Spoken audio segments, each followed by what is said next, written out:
ustedes, como directivos docentes, ¿cómo se piensa en esa producción de saber pedagógico? ¿Cómo recuperar ese liderazgo, ¿cierto?, de maestros como intelectuales de la pedagogía que se ve tan diluido en esa cantidad de actividades y procesos hasta jurídicos, ¿cierto?, legales, administrativos, por los cuales ustedes deben responder, ¿no? O sea, no es un secreto que la figura del directivo docente como un maestro intelectual de la pedagogía está diluida, ¿cierto? Es etérea, casi que invisible. ¿Cómo recuperar ese proceso? El directivo docente era una persona que por ciertas circunstancias no precisamente educativas asumía la dirección de una institución educativa. Hacia los años 70 irrumpe una visión que quizás es responsable de lo que hoy nos angustia en términos de perder la naturaleza y el sentido pedagógico de la acción del directivo docente. Y hay una figura muy interesante que se llamó en los 70 la administración educativa, que era esa estructura académica que formaba, a la cual se inscribían los docentes para adquirir el estatus de administrador, que ya empezaba a señalar una notoria y muy aristocrática tendencia de ser directivos. A eso se suma un hecho importante también, y es que la escisión, la fractura que existía en el sistema educativo entre la escuela y el colegio marcaba una figura importante entre el rector y el director de la institución. La primera configuró, repito, lo digo con respeto, es una alusión solo histórica, a una aristocracia proveniente y muy vinculada en muchos casos en el país y en la ciudad a orientaciones de directorio político, la ubicación de directivos en colegios e instituciones, y un distanciamiento terrible, una forma de autarquía muy grande en esa función directiva.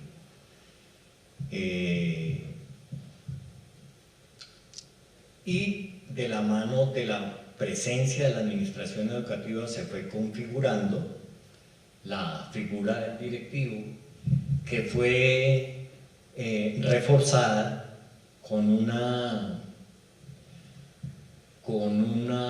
un enfoque importante que ahora llamamos gestión, ¿no?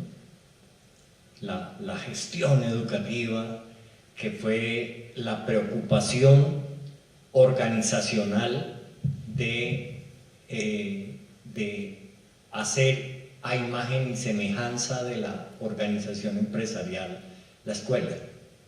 Entonces, la gestión adquiere una fisonomía propia con estos antecedentes, y obviamente el rol está acompañado, y las tareas que se asignan y el seguimiento y el reconocimiento como buena gestión al cumplimiento de esas tareas y funciones propias de la dirección educativa en el territorio de la escuela, del colegio y de la localidad.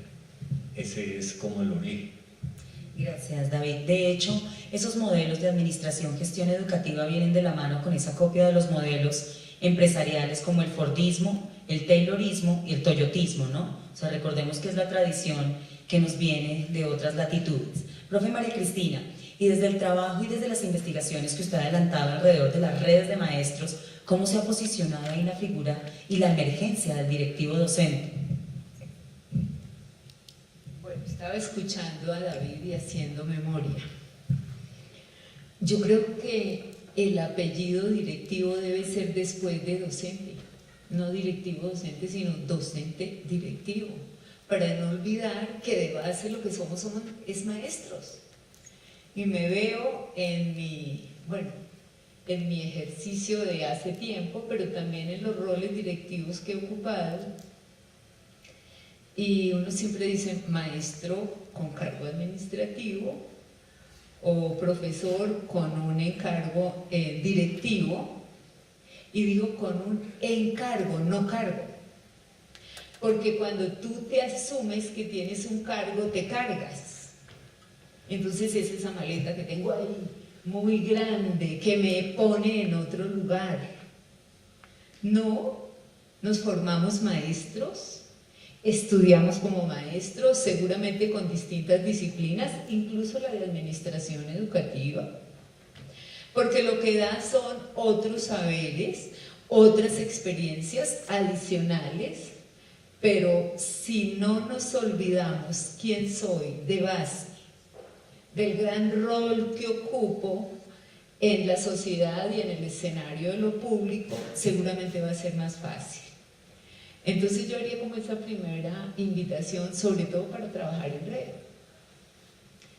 Cómo lograr que nos sintamos en la base, con la base, entendiendo la base, pensando desde abajo, en mi contexto, y no solo con esa lógica perversa que nos impuso la ley 715. Así que yo vuelvo a la 115, esa ley por la que trabajamos, esas premisas desde allí que pensamos, con que pensamos el proyecto educativo institucional, y digo, me pongo en plural porque también fui una activista de esa movilización por construir la ley. Y en ese orden, no sé cuándo dejamos cambiar a que no, que entonces somos gerentes, y el gerente devenido de ese modelo empresarial en el cual yo solamente tengo allí unos súbditos y otra gente que haga tareas, no. Entonces, en este primer momento, mi intervención, un poco en el tono de la pregunta, yo creo que es eso.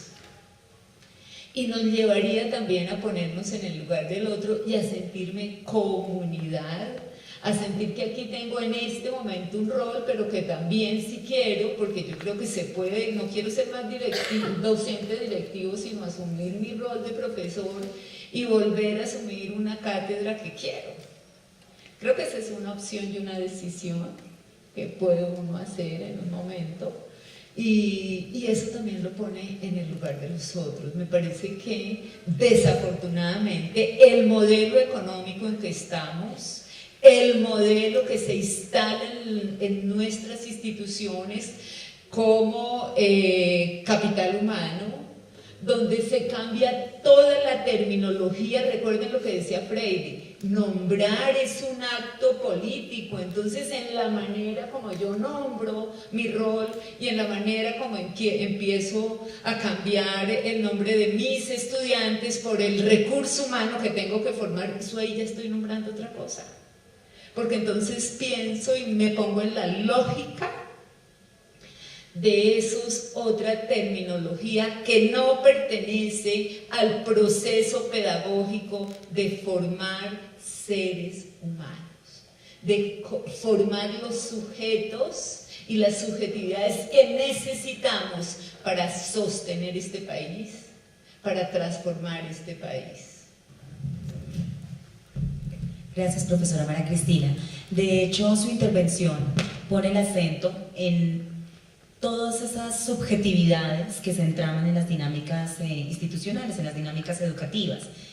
Y allí, como el uso del lenguaje, no solamente como acto político, sino como a través del lenguaje gestamos esas luchas por el reconocimiento de lo que somos como sujetos, ¿no? Entonces creo que pone un matiz muy importante para pensarnos, además, cómo tejemos comunidad con los niños, con los jóvenes, con las comunidades, pero con nosotros, con los maestros de base, ¿no? Y existen unas fracturas enormes entre los diálogos pedagógicos que nosotros como maestros intentamos generar, agenciar, ¿cierto? Y esa figura de ese liderazgo pedagógico de nuestros directivos docentes.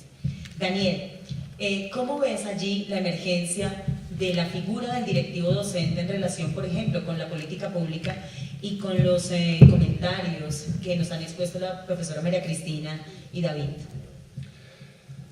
Aquí es necesario hacer como algunas reflexiones orientadas a este interrogante, y es tener claro que la necesidad de pensarse en red es una necesidad de empezar a deconstruir y buscar formas de comprensión de realidad que exigen respuestas que hasta ahora no nos han dado resultado o no nos han permitido de alguna manera solucionar, si es que hay que solucionar, decantar, si es que hay que decantar, o sobre todo proponer, que es en donde va el ejercicio. Y aquí hay una invitación muy directa.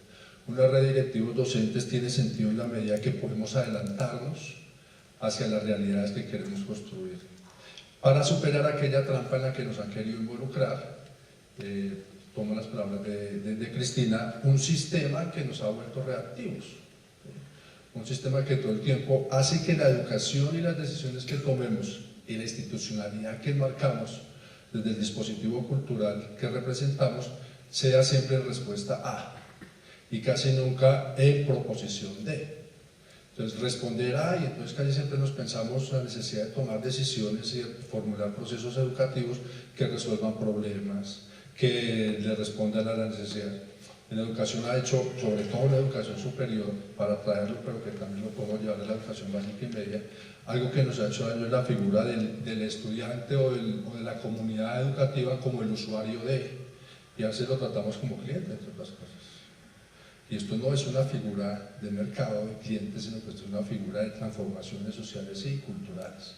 Entonces, la necesidad de un directivo docente que se piense en red es la necesidad de adelantarnos de manera proactiva, propositiva y no reactiva, porque no olvidemos algo que es fundamental dentro de la razón de ser de la institucionalidad educativa como dispositivo cultural, y es la necesidad de proponer modelos de sociedad.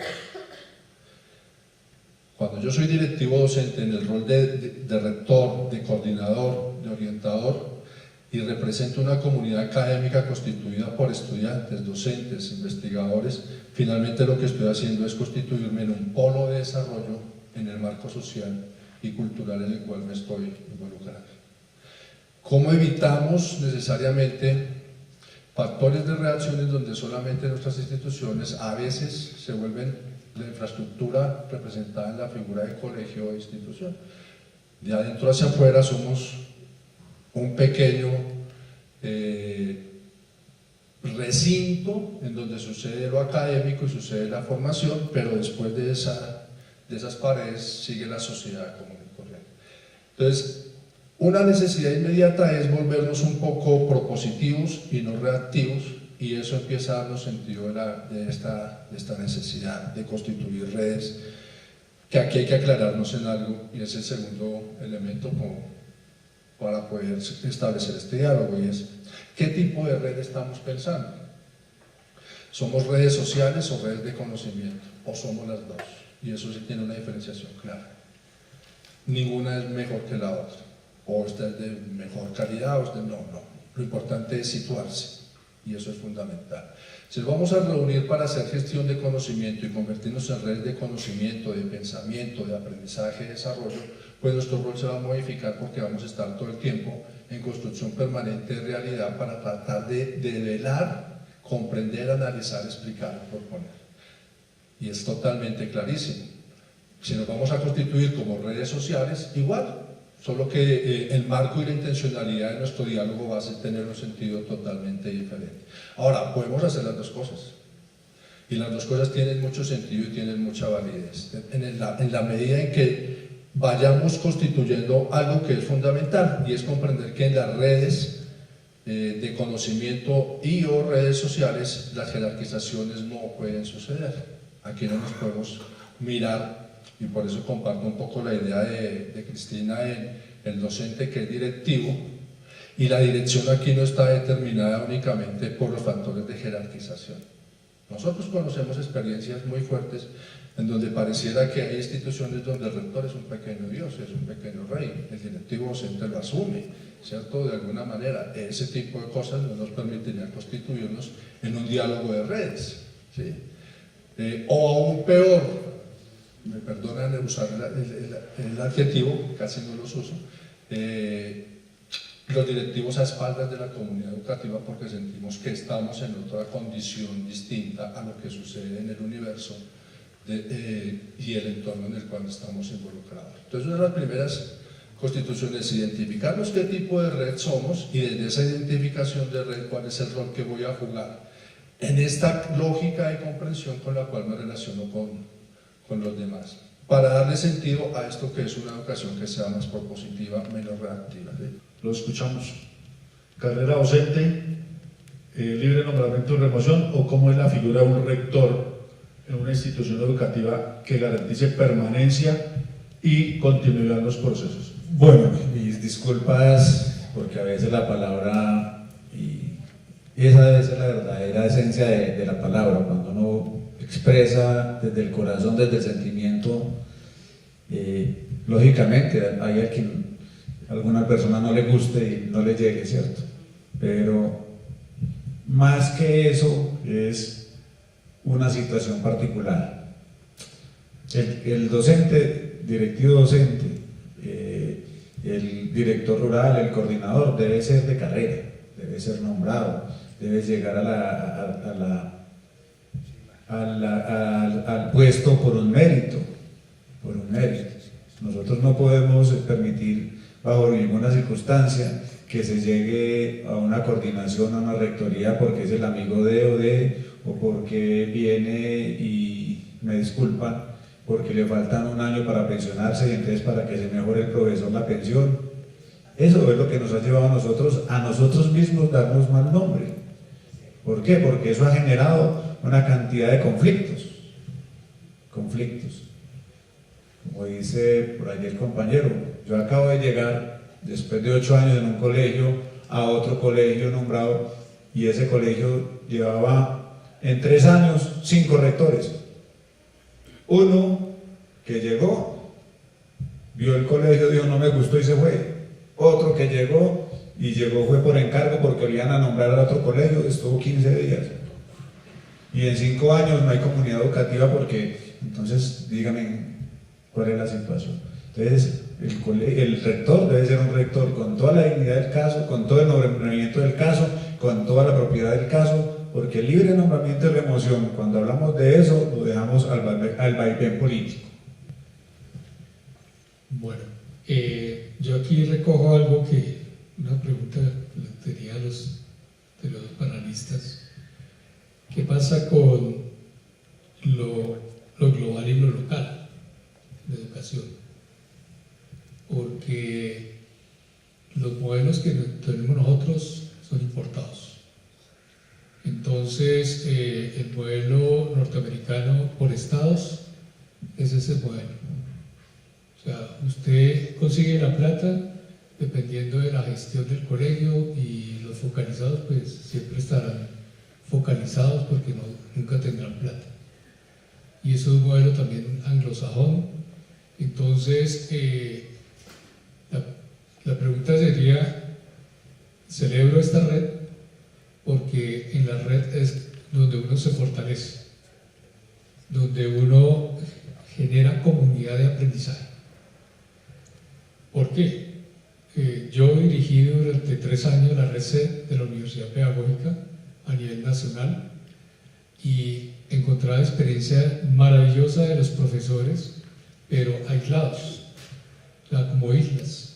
Todo, o sea, el buen profesor hace las cosas a escondidas de los otros, no hay esa comunicación. Entonces, por eso la red trataba de visibilizar esas buenas prácticas, y eso es lo que nos falta en nuestro contexto: visibilizar las buenas prácticas que nosotros hacemos, indistintamente sea cual fuera la comunidad, pero en cada comunidad hay muy buenas prácticas que hemos de compartir. Entonces, ¿qué pasó hace unos años cuando precisamente de 2 colegios focalizados que le mandaban otro que era bueno y lo mejoró? No, la estadística dice que no, que fueron muy pocos los que mejoraron. ¿Por qué? Porque creían que las prácticas de un colegio traspasada en otro iba a funcionar, y esa era la receta y ese era el milagro. Y no fue así. Entonces, ¿esto a qué nos lleva? Que cada institución es un organismo vivo, y como organismo vivo tiene que tener un cerebro, y si el cerebro lo está decapitando cada rato, pues ¿para dónde va? Entonces, por eso yo sí creo que el rector debe ser permanente, y debe ser permanente con un equipo que tenga también todo el protagonismo, que tenga todas las bondades, y para eso ese rector y ese equipo deben ser dueños de su proyecto educativo institucional. El que no es dueño de eso, ahí pasa cualquier cosa. Entonces, yo sí creo que aquí en esta red lo que debemos de hablar son las prácticas de mi proyecto educativo institucional para poder compartirlas y ver otras experiencias, y no, me puedo copiar y puedo cometer plagio. ¿Por qué? Porque son buenas experiencias. Entonces yo sí considero que el rector debe ser nombrado con su equipo, un equipo que también tenga la talla y le dé la altura a la institución. Profesor Hernando. Pues yo participaría como en este doble ejercicio que tengo de proponente de este escenario y como rector de un colegio en Kennedy, en Timisa, pero también como el rector de un colegio ubicado en La Flora. Estuve algunos años y fue muy productivo y muy formador para mi carrera. Primero, que no es gratis, pues el que hayamos invitado a Jorge Alirio, que hayamos invitado a Diego, porque son ejemplos de colegios que son exitosos desde ciertas condiciones, cierto escenario, con un proyecto muy positivo para la comunidad. Eso en el rescate, en que definitivamente va a haber un compromiso del directivo docente, del rector, con su proyecto educativo, pero para que sea exitoso tiene que conocer el territorio, tiene que conocer las variables que se mueven en ese escenario de escuela que se convierte en un ícono del barrio. Casi siempre en los escenarios rurales, en los barrios marginados, pues el colegio es el ícono porque es la construcción más grande, es la que permite tener ciertos espacios de seguridad, se puede hablar, se puede compartir. Por lo tanto, debe haber un compromiso grande del rector, quien es el que cohesiona ese proyecto. Para que sea realidad, pues debe estar primero duradero y sin ningún compromiso de tipo político o amarrado a cualquier otra fuerza social que pueda haber. Debe ser elegido por concurso, debe llegar al colegio que lo nombre. El escenario que planteaba Jorge Alirio, que llegan y no me gusta y este otro no me gusta, quiere decir que los intereses son otros, y no trabajar con la comunidad que le correspondió en el proyecto que le tocó. Definitivamente, para que crezca el proyecto también tiene que tener escenarios de escucha y de posibilidad de compartir la experiencia que está viviendo en ese escenario, y es entre pares, es la posibilidad de tener ojalá una red que tiene ya una estructura en la cual pueda poner sus experiencias y compararla con otros y compartirla con otros, para que sea inspirador a otros proyectos y a otras ideas. Lo de la libre remoción es muy difícil porque hay muchas fuerzas políticas activas y muchas generan desconfianza, entonces sería muy inestable la posibilidad de sacar adelante un proyecto o de tener un proyecto activo si el rector se debe a las fuerzas políticas del momento.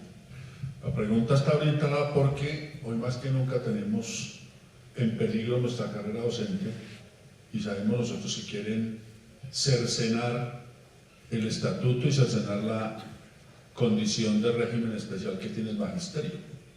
Y creemos que de la red, desde SINDODIC, tenemos una tarea fuerte frente a ese fortalecimiento, y es como nosotros como directivos desde la misma escuela generamos esta reflexión en los docentes.